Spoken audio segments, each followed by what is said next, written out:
নমস্কার, আপনারা দেখছেন টক টু বাংলা। আমি অভিষেক রয়েছে আপনাদের সঙ্গে। আগামী 5 বছর কে দেশ চালাতে চলেছে সেই নিয়ে খুব গুরুত্বপূর্ণ আজকে দুটো মিটিং ছিল, এনডিএ জোট এবং ইন্ডিয়া জোটের। সেই মিটিংয়ে কি হলো তা অবশ্যই আলোচনা করব, কিন্তু তার আগে অবশ্যই আপনারা যেটা করবেন, টক টু বাংলার ইউটিউব চ্যানেলটা সাবস্ক্রাইব করে নিন এবং প্রত্যেকটি ভিডিও লাইক কমেন্ট শেয়ার করে ভরিয়ে দিন।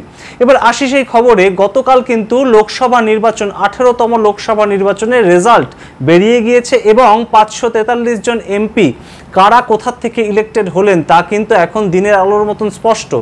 এবং যা দেখা যাচ্ছে তাতে কিন্তু 272 যে ম্যাজিক ফিগার তা কিন্তু কোনো দলই একা দখল করতে পারেনি। এবং বিজেপি যারা বলেছিল ইস বার 400 পার, সেই স্লোগান নিয়ে তারা ময়দানে নেমেছিল, ভোটের ময়দানে, তারা কিন্তু 241টির বেশি আসন দখল করতে পারল না। বিভিন্ন জায়গায় তারা মুখ থুবড়ে পড়লো। যেমন সবচেয়ে বড় উদাহরণ কিন্তু উত্তরপ্রদেশ এবং পশ্চিমবঙ্গ।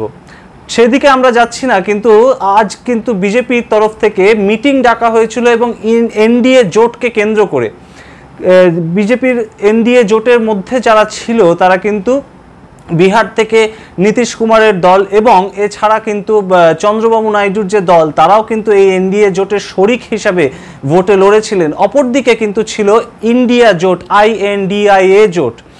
তার মধ্যে কিন্তু বিজেপি বিরোধী সমস্ত রাজনৈতিক শক্তি মোটামুটি তারা যোগ দিয়েছিল, যেমন তৃণমূল কংগ্রেস, অখিলেশ যাদবের দল উত্তরপ্রদেশ থেকে, আম আদমি পার্টি দিল্লির থেকে, পাঞ্জাব থেকে, বিভিন্ন রাজনৈতিক দল কিন্তু কংগ্রেসের সঙ্গে যোগ দিয়েছিলেন এবং অবশ্যই CPIMও যোগ দিয়েছিলেন।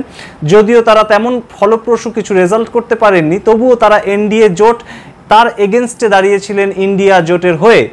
সুতরাং সব মিলিয়ে কিন্তু যা রেজাল্ট, তাতে কিন্তু কোনো দলই ম্যাজিক ফিগার 272টি সিট দখল করতে পারেননি। সুতরাং সরকার গঠন করতে পারে এরকম কিন্তু কোনো দলই দাবিদার হননি সরকার গঠন করার ক্ষেত্রে। সুতরাং সেই ক্ষেত্রে আজ কিন্তু অত্যন্ত গুরুত্বপূর্ণ দুটি মিটিং তৈরি করা হয়েছিল দিল্লিতে, নিউ দিল্লিতে, এনডিএ সরকার এবং এনডিএ জোট এবং ইন্ডিয়া জোটের তরফে।